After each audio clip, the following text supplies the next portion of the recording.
It was a morning like any other in the office of Enrique Torres, a millionaire famous for his coolness and precision in business. Isabel, his executive secretary, entered the building at exactly 7:30 a.m., as she did every day. Enrique's office was on the 25th floor of one of the most imposing buildings in the city, with glass walls that allowed a stunning panoramic view. Isabel was already used to the luxury that surrounded her work environment, but she was never impressed.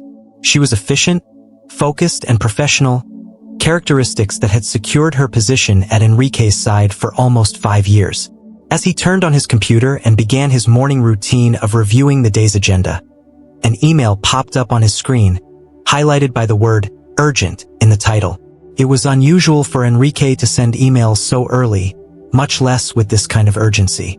The message, brief and to the point, said, "Urgent meeting. I need you in the meeting room in 30 minutes. Don't be late." Isabel frowned. It was unusual for him to be so formal with her, especially in an email. The usual thing was for him to send simple messages, or even call her directly into her office when he needed something. Something seemed out of the ordinary. As she reread the message, Isabel felt a slight uneasiness grow. In recent days, Enrique had seemed more distant than usual. His answers were shorter and his eyes, often sharp and attentive to every detail, now seemed opaque, lost in thoughts he shared with no one. Isabel had always admired him for his ability to maintain control in extreme situations, but now he seemed different. Something was eating at him, even though he hadn't said anything to her or anyone else in the office. Deciding not to waste time, Isabel began to gather the documents that might be needed for the meeting. She quickly reviewed the most recent financial reports, the ongoing merger contracts, and the progress of negotiations with new international investors. Isabel was extremely organized, and, even without knowing what Enrique needed to discuss, she was sure she would be prepared. However, the nervousness persisted, a strange feeling that she couldn't ignore. When she finally entered the meeting room, Isabel was greeted by an almost oppressive silence. The room, large and decorated with modern, minimalist furniture, seemed colder than usual.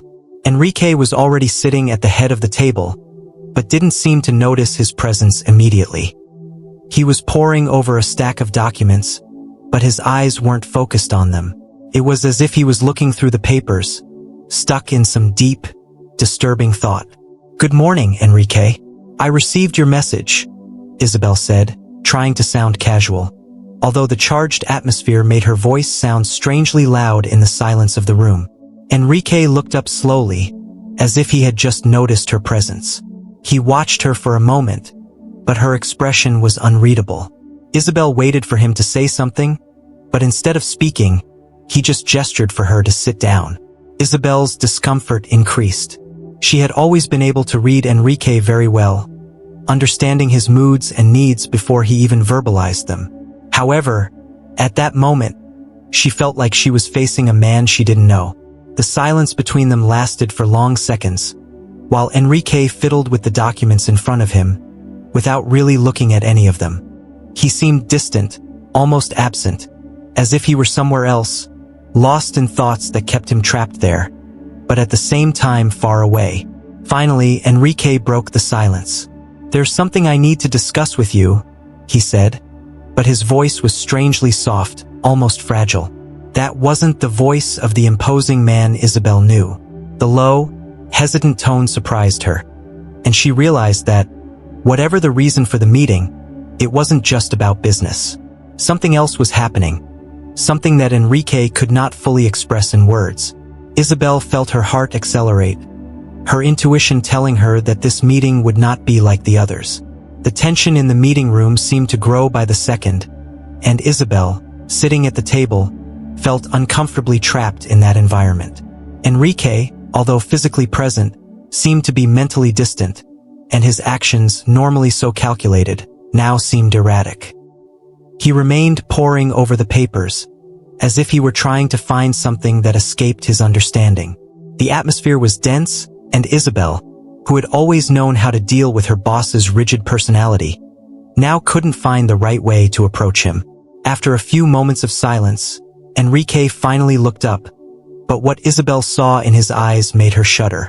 He didn't have the same cold, calculating brilliance that had always characterized him. There was something disturbing about his expression, a deep tiredness mixed with confusion, as if he was fighting an invisible force that tormented him. "Isabel, I need you to help me with these documents," he said, his voice lower and huskier than usual. The request seemed simple, but the tone carried something that Isabel couldn't fully identify. Without hesitation, she picked up the papers in front of her. As he leafed through the documents, he realized that nothing there made sense. There were no financial reports, no contracts or minutes of previous meetings. They were pages full of handwritten notes, scribbles and symbols she had never seen before. "What is this, Enrique? I can't understand," she said, trying not to show the growing anxiety she felt as she observed the enigmatic contents. Enrique just shook his head, as if he himself didn't know. I've been having dreams, visions," he said, his voice cracking slightly, something completely out of his usual character. Isabel felt a wave of perplexity when she heard those words. Henry was not a man of mystical beliefs or superstitions. Quite the contrary, he was always someone practical and rational, an executor in the business world. Dreams? Visions? That definitely didn't sound like him. These symbols, they keep appearing in my nights, in my thoughts, and now they are here in my papers in my office, he continued with a slight tremor in his voice. Isabel looked at the symbols again, trying to find some logic or connection, but it all seemed like one big enigma. The designs were intricate, almost like a language of their own, but it wasn't something she had seen in any kind of negotiation or corporate planning. "Enrique, maybe you'd better rest. I can take care of everything today," she suggested, in an attempt to bring some normality to the situation. However, before she could finish her sentence, he raised his hand in a sudden gesture, interrupting her. "No, it's not tiredness. It's not stress," he exclaimed, his voice suddenly louder and more desperate. "You don't understand, Isabel.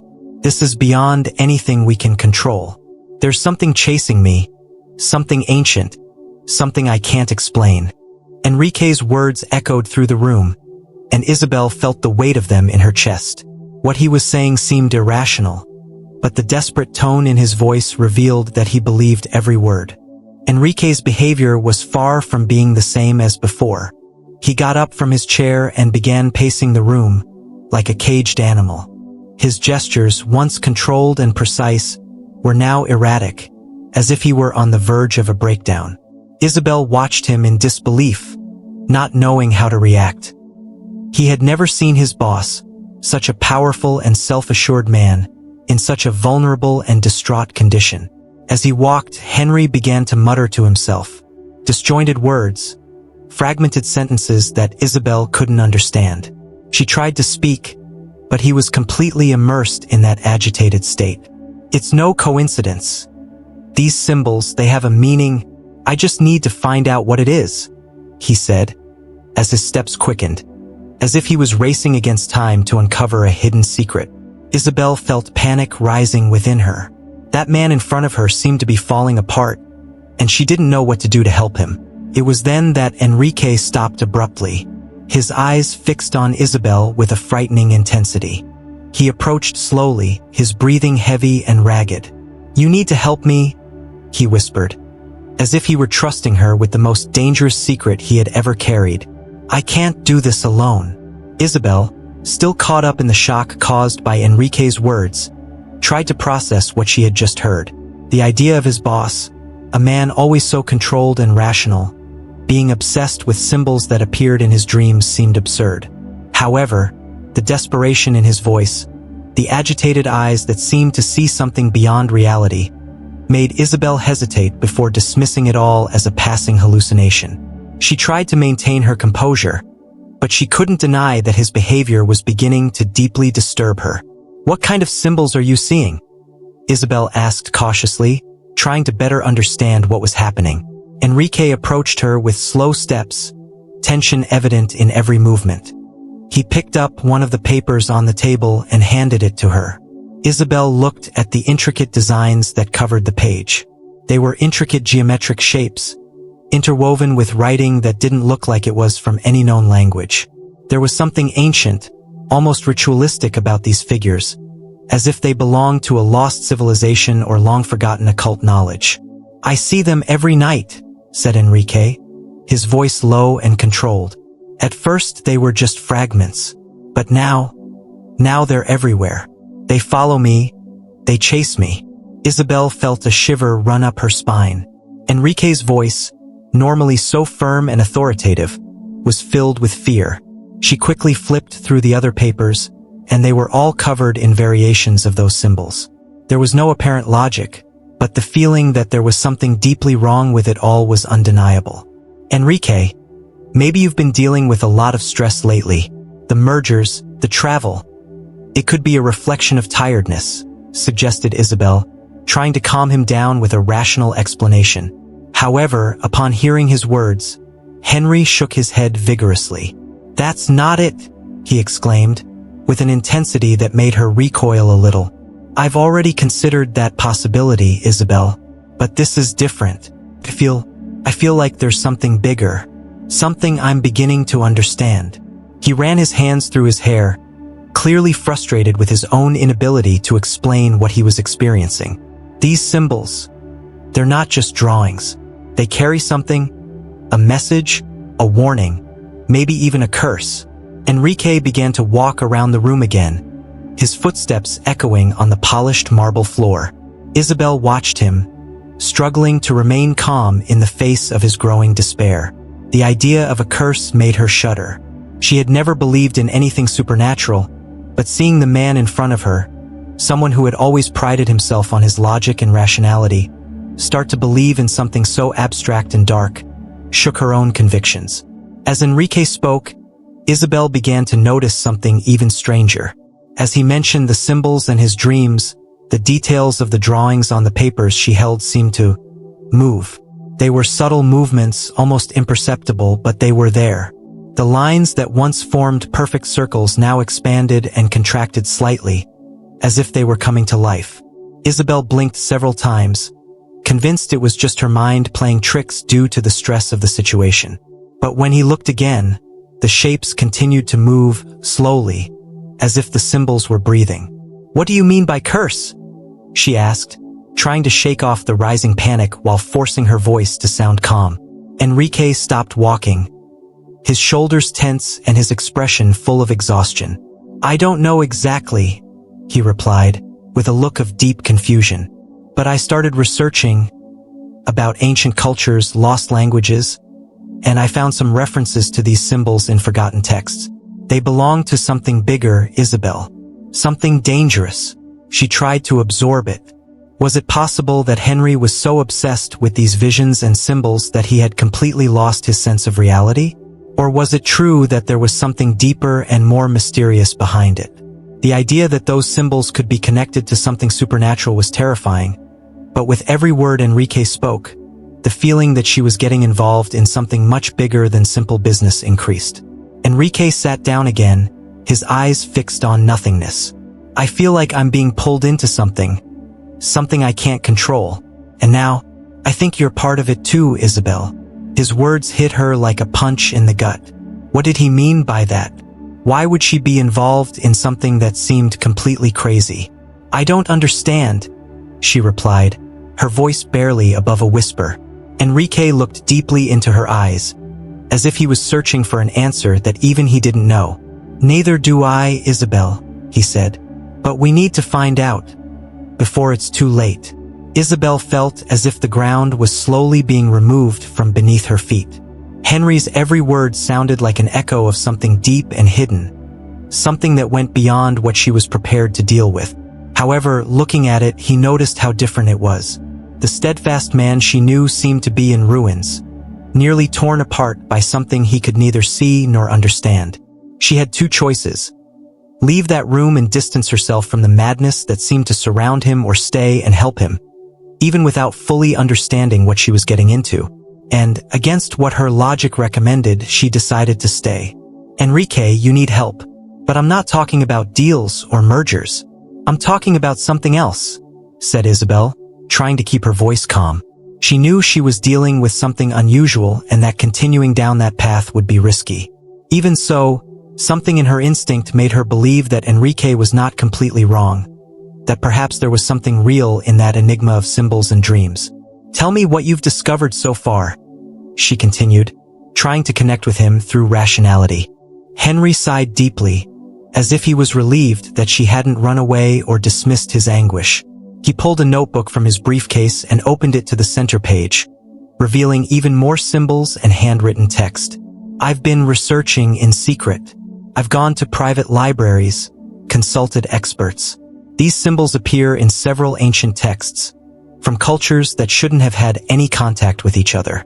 It's as if a force or an entity has tried to communicate with the world through different eras," he explained, with a dark intensity in his eyes. Isabel leafed through the pages cautiously. There were mentions of ancient civilizations, secret societies, and forgotten gods. She felt increasingly immersed in a plot that seemed taken from a mystery film, but Enrique, that man who had previously been so incredulous, spoke with an almost terrifying certainty. "I thought it was coincidences at first, perhaps symbols used in different eras for aesthetic or ritual reasons. But then, the dreams started and they were identical to what I was researching, as if I were a piece in this ancient puzzle."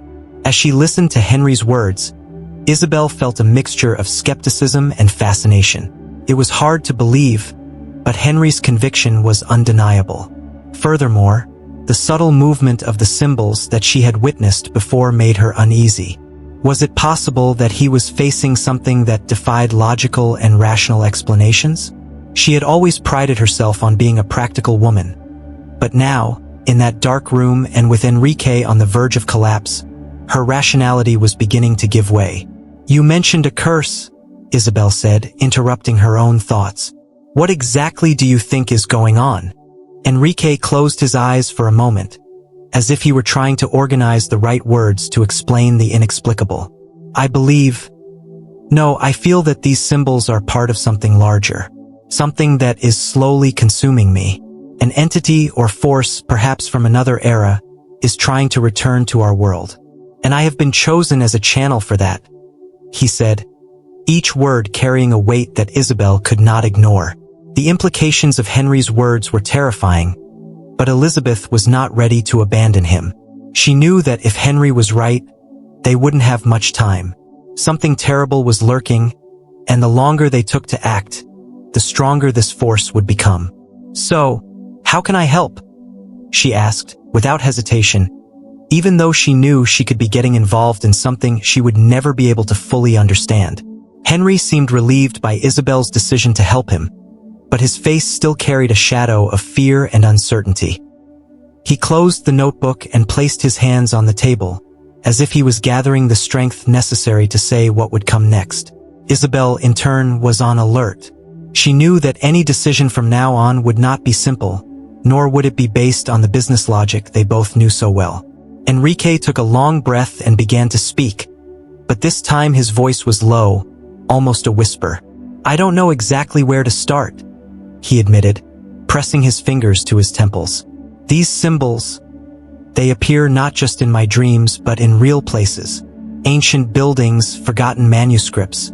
There are places around the world where this language is engraved on rocks, in caves, as if it had been left for someone to find." He paused, his eyes fixed on the void, while Isabel watched him warily. "Recently, I found a mention of one such place, a cave in a remote village in Europe. I think the next step is to go there, find out what's really going on." Isabel could not avoid the urge to raise practical questions. "Henry, are you saying we need to go to a cave? Do you really think that's what will bring answers?" The question was necessary, but at the same time, she knew that if Henry believed it, there was no way to dissuade him.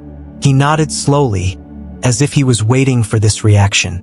"I know it sounds insane, but it's the only thread we have. I've already spoken to a few people who have studied the symbology. And this cave, it's mentioned repeatedly in texts from centuries ago." Isabel pondered for a moment. Was it possible that Enrique was the victim of an illusion caused by exhaustion? Or, even worse, could he be being manipulated by something truly supernatural? Still, she couldn't ignore the fact that everything he had described so far had connected in inexplicable ways. The change in his behavior, the dreams, the symbols that seemed to come to life, everything indicated that there was something bigger at play.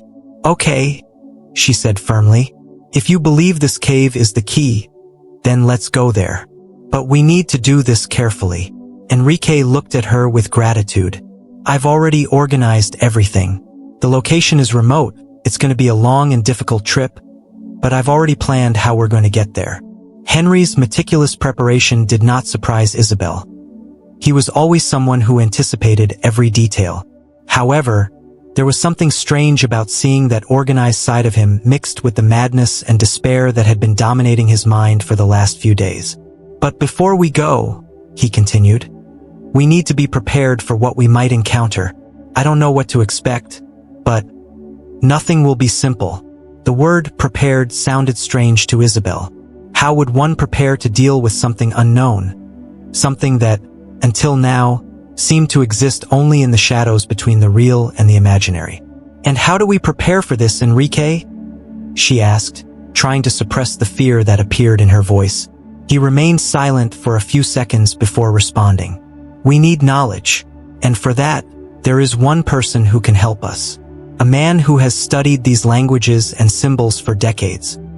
He has been to this cave and back, but he hasn't been the same since." Henry's words sent a chill down Isabel's spine.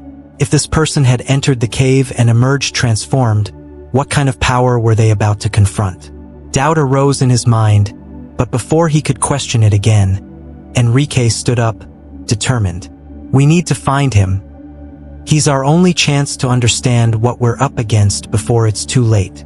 Isabel knew that, by following Enrique, she would be entering unknown, dangerous, and possibly pointless territory. But at the same time, something inside her said that this was necessary, that there was something more at stake than just Henry's sanity. They weren't just dealing with symbols, dreams, or ancient curses. It was something much bigger, something that demanded immediate responses. After deciding to go ahead with the trip to the mysterious cave, Isabel and Enrique spent the following days organizing the details.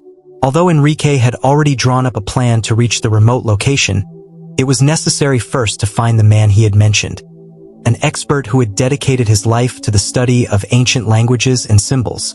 Isabel didn't know exactly what to expect from this meeting, but something told her that this person would be fundamental to what was to come. At the same time, she couldn't help but feel a growing fear about what this man might reveal. After a long exchange of emails and some garbled calls, Enrique managed to arrange a meeting with the specialist, a man called Klaus Werner, who lived isolated in a small town in the interior of Germany. According to what Enrique told him, Klaus had studied archaeology and linguistics in his youth, but after an incident on an expedition, he abandoned the academy and began to live as a recluse. Many said that Klaus had gone crazy, but others believed that he simply knew too much and preferred to keep his distance from the world. The flight to Germany was silent. Isabel noticed that Enrique was even more tense, as if he knew that this meeting would change the course of everything. Upon arriving at the small town, they were greeted by cold, damp weather, which seemed to reflect their state of mind. Klaus lived in a remote house, on top of a hill, surrounded by tall, ancient trees, which seemed to silently watch over the few who ventured there. When they arrived, Isabel hesitated for a moment in front of the solid wooden door, which was worn with time. She felt the weight of the place, as if the walls held secrets that weren't ready to be revealed. Enrique knocked on the door 3 times, and the sound echoed in the cold air. A few seconds passed until a figure appeared in the doorway. Klaus Werner, a man with gray hair and weathered skin, looked at them with a mixture of suspicion and tiredness. He appeared to be much older than he actually was, which didn't surprise Isabel, given her history. "You came about the symbols, didn't you?" Klaus said without any formality. His voice was hoarse, almost like a slurred whisper, and his eyes, set deeply in their sockets, conveyed a mixture of wisdom and fear. Enrique was the first to speak. "Yes, we need your help. I've been seeing these symbols in dreams and they're starting to appear everywhere. I feel like there's something much bigger behind it. Something that's consuming me. Klaus watched Enrique carefully, analyzing every word said, and then looked at Isabel. And you? Do you believe him? Do you know what's coming? Klaus asked, now directing his attention completely to her. Isabel, who until then had maintained a neutral stance, hesitated for a moment. I don't know what's coming, but I'm here to help, he replied, trying to mask the growing sense of discomfort. Klaus led them into the house. The interior was dark and cramped, with stacks of books, manuscripts, and artifacts scattered everywhere.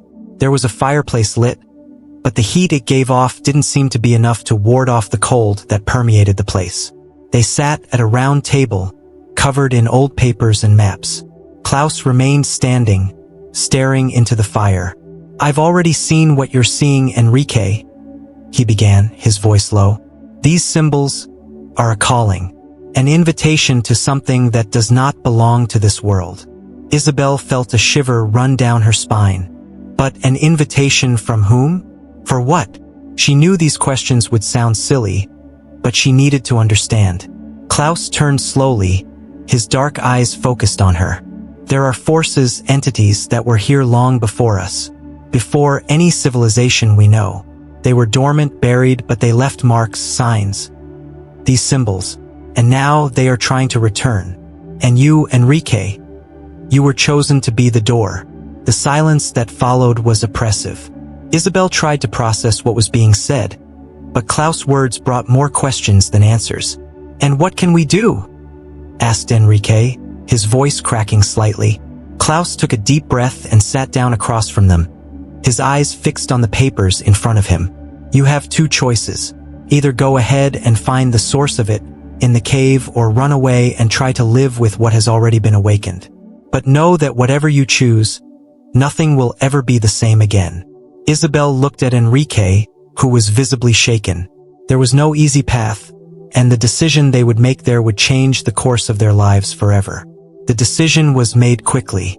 Running away was not an option for Henry, and Isabel knew that after everything they had heard, they could not simply ignore what was coming. The cave, mentioned both by Klaus and in Henry's nightmares, was now an inevitable destination. After the meeting with Klaus, they both left their home carrying a weight that seemed much greater than the simple task of visiting a place.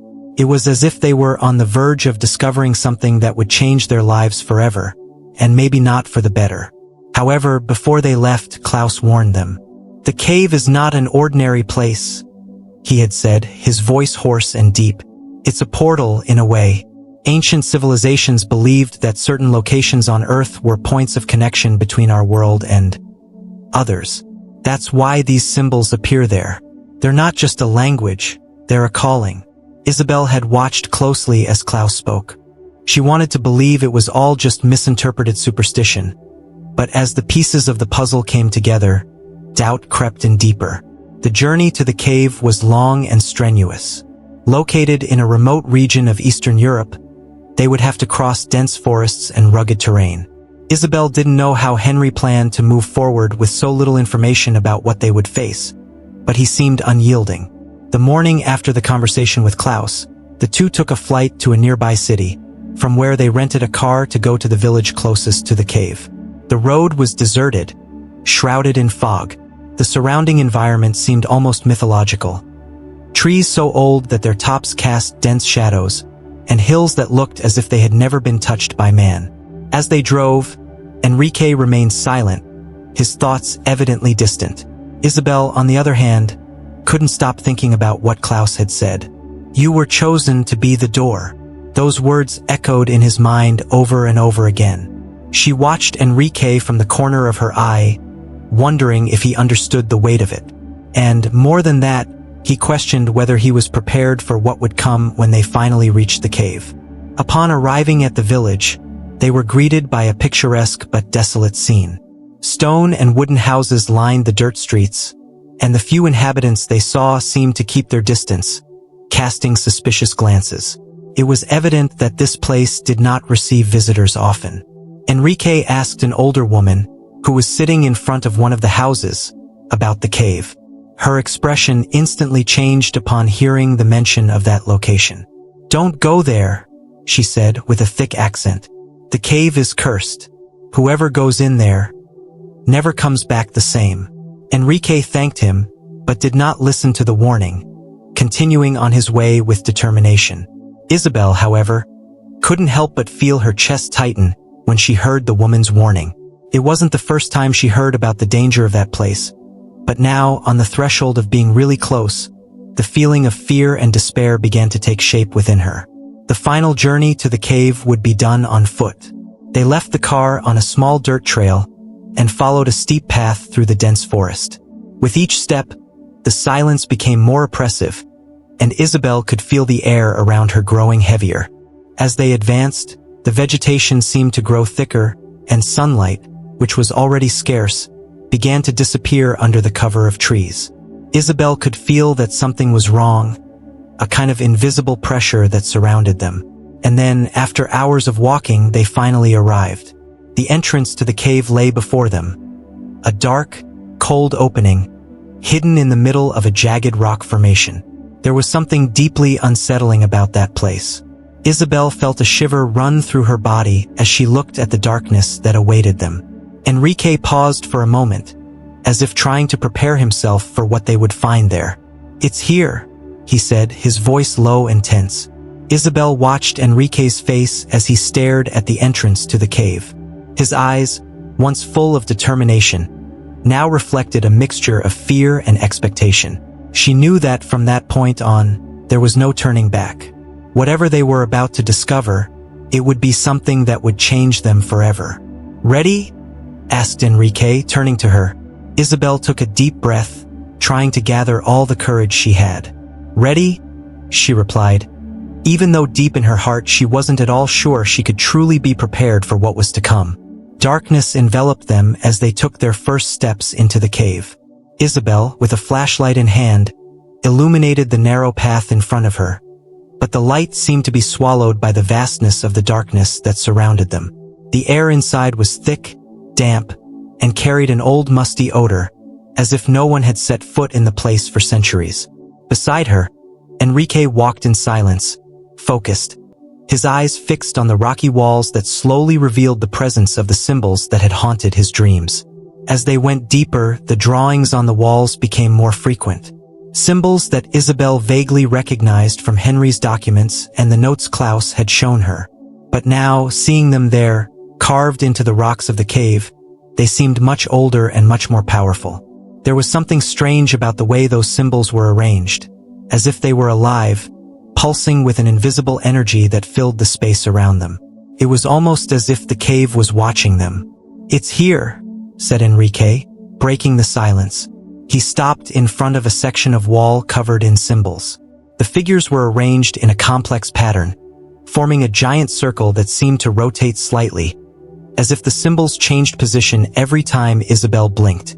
"It's just like in my dreams," he murmured, his voice filled with a mix of fear and fascination. Isabel approached, feeling a shiver as she studied the intricate details of that wall. It was as if the symbols were more than mere drawings, as if they told a story lost to the ages. "Do you really think this is a portal?" Isabel asked, her voice sounding low and cautious in the vast emptiness of the cave. She no longer knew what to think. Everything he had seen up to that point defied his logic and understanding of the world. The idea that that cave could be a connection point with another reality, or with something ancient and forgotten, seemed absurd. But at the same time, what she was seeing before her own eyes made the impossible seem more and more plausible. Enrique did not respond immediately. He was absorbed in the symbols, running his hand gently over the markings on the rocks, as if he were trying to decipher some hidden code. "It's not just a portal, it's an invitation.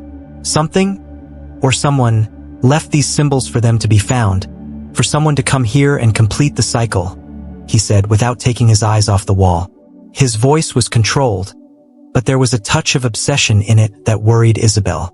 Before he could respond, a deep, reverberating sound echoed through the cave.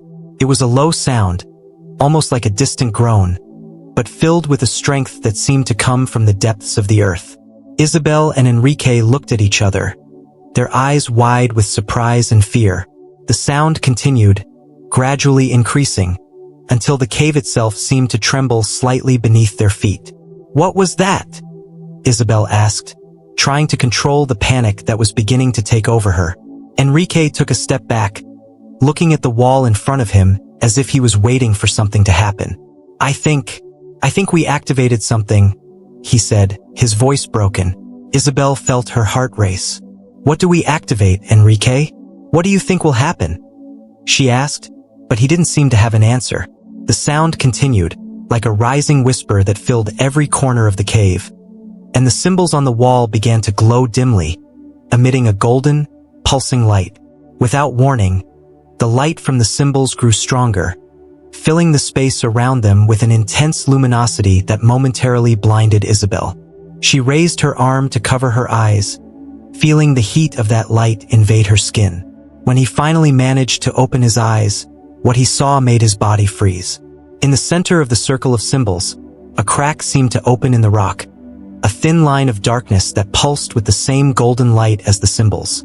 Enrique approached the crevice, with his eyes fixed on it, as if he were in a trance. "It's the portal," he murmured, his voice full of reverence. Isabel took a hesitant step forward, fear rising within her. "Enrique, you don't know what you're doing," she said, the urgency clear in her voice. But he didn't seem to hear her. He was completely mesmerized by the crack that now seemed to expand, revealing a deep, dark void beyond it. "I need to go in," said Enrique, his eyes glassy, as if he had already decided that he would cross to the other side. Isabel, with her heart racing, knew that something terrible was about to happen. She reached out her hand, trying to hold him back, but Enrique was already one step away from the crack, about to cross the threshold into the unknown. Isabel watched, paralyzed, as Enrique got closer and closer to the crack. That portal that opened before them seemed to pulse, as if it were a living entity, inviting him to pass through. The golden light emanating from the symbols danced on the cave walls, creating a contrast with the infinite darkness that seemed to expand in the center of the crevice. The low, reverberating sound continued, as if calling Enrique back to a place he never knew he belonged. "Enrique, stop!" Isabel shouted, but her voice was swallowed by the growing sound around her. He seemed not to hear her, moving slowly, as if in a trance, hypnotized by that invisible force emanating from the portal. Panic took over Isabel. She knew that if Henry crossed that rift, nothing would be the same. "You don't know what's on the other side. Don't do that!" She desperately tried to reach him, but every step she took seemed to be heavier, as if the environment itself was resisting her attempt to stop him. Enrique, already with one foot on the edge of the crevasse, stopped for a brief moment. Isabel held her breath. Maybe he was reconsidering, maybe something inside him was fighting that dangerous impulse. "Enrique, you don't have to do this," she said, trying to keep her voice steady despite the despair that was growing inside her. "We don't know what's on the other side. Come back now before it's too late." He turned slightly, his eyes still fixed on the slit, but something in his expression seemed to falter. "What if I'm the only one who can stop this?" he asked, his voice soft but filled with a weight that was impossible to ignore. "What if all of this, everything that happened, was to bring me here? Maybe I have to cross over. Maybe this is what I was meant to do." Isabel felt a lump form in her throat. She knew that Henry genuinely believed every word he said. He was convinced that he was the chosen one to face that entity or force that the symbols represented. But she also knew that if he crossed over, something terrible could happen. Not just to him, but perhaps to the world around them. "What if it's a mistake?" she replied, her voice full of urgency. "What if this thing you think you need to face is much bigger than any of us can understand?" Enrique hesitated for a moment, which gave Isabel the necessary impulse to act. In a quick movement, she ran to him and grabbed his arm tightly. "Please don't do this," she begged, her eyes boring into his, trying desperately to bring him back to his senses. "There are other ways. We can't just hand you over to something we don't understand." For a moment, it seemed as if Enrique was returning to reality. He looked at Isabel, and the connection between them was palpable. But before he could respond, the sound around them increased, transforming into a deep roar that made the cave itself shake. The crack before them began to expand, golden light flashing furiously like a rapid heartbeat. The surrounding air seemed to vibrate, as if the very fabric of reality was distorting. Suddenly, the ground beneath her feet shook violently, and Isabel lost her balance. She let go of Enrique's arm for a second, and that was enough. In a single movement, he freed himself from her and took a step forward, entering the crevice. "Enrique!" Isabel shouted, her voice drowned out by the deafening sound that filled the space. But it was too late. The rift closed almost instantly, swallowing Enrique and silencing the roar that had filled the cave seconds before. Isabel fell to her knees, panting, her heart racing. The cave, which had once seemed alive with energy and light, was now completely silent and dark. The only source of illumination was her flashlight, which had fallen beside her, casting a dim light on the rock walls. The fissure that had swallowed Enrique had disappeared, as if it had never existed. The silence was deafening, and Isabel, still in shock, tried to process what had just happened. She remained there, motionless, for several minutes. The surrounding air felt colder, denser, as if the cave itself was emptied of any life or energy. Isabel knew that Henry was gone. But where? And most importantly, what did it mean for the world he left behind? Desperately trying to compose herself, she grabbed the flashlight and looked around. The cave seemed different now, almost harmless, but the echo of what had happened still hung in the air. Slowly, Isabel stood up, feeling the weight of each movement.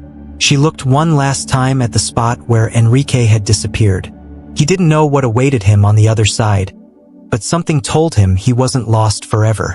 With a feeling of emptiness and a mixture of fear and hope, Isabel began to walk towards the exit of the cave, not knowing for sure what the future held for her or for the world beyond that darkness. When Isabel finally emerged from the cave, daylight blinded her for an instant. The cool, crisp mountain air enveloped her, but it didn't bring the relief she expected.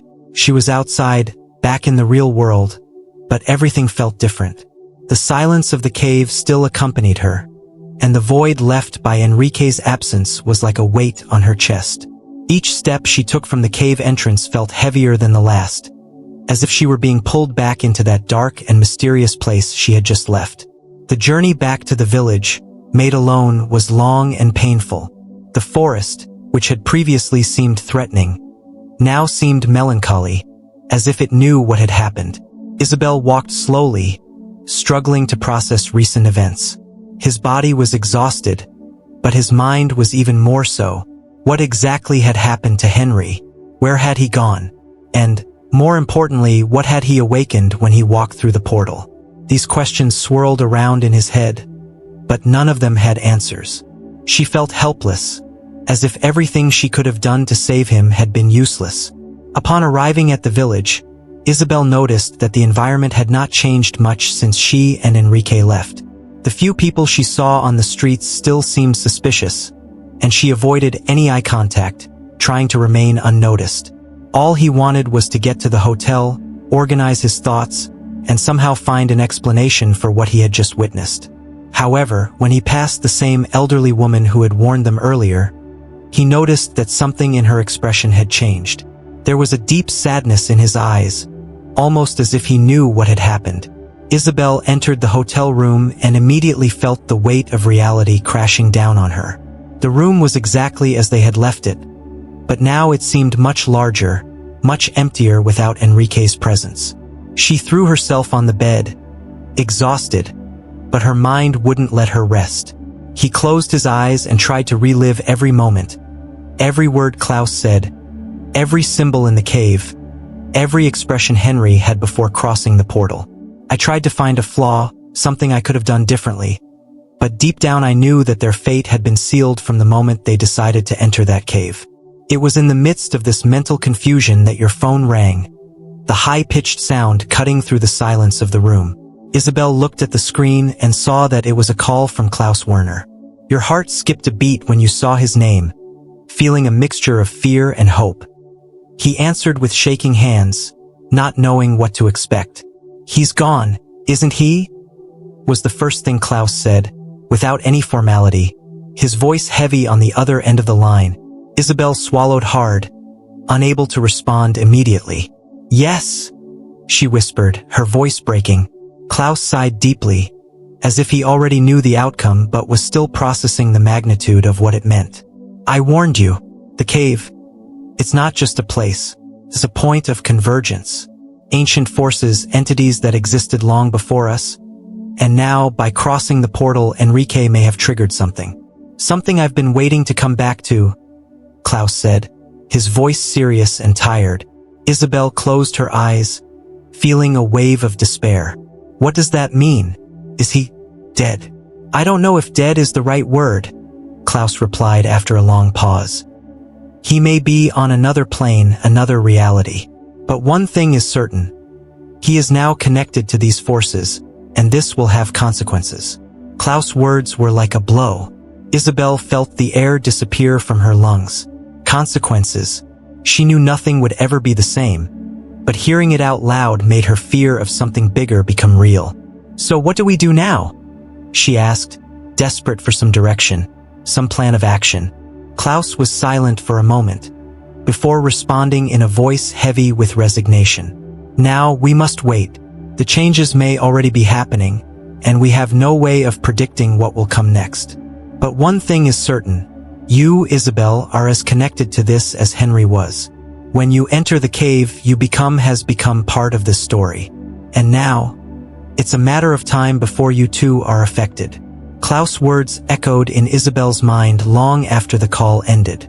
She sat up in bed, feeling the weight of what had been said. Now it was clear. It wasn't just Enrique who was involved. She was also part of that mystery, that play of forces beyond human understanding. And although he had physically left the cave, he knew his journey was far from over. Feeling more alone than ever, Isabel looked out the window, watching the night fall over the village. She knew that whatever had been awakened in that cave was just beginning. Now all that was left was to wait, and perhaps, at some point, find a way back to save Henry, or face whatever had crossed over to their side.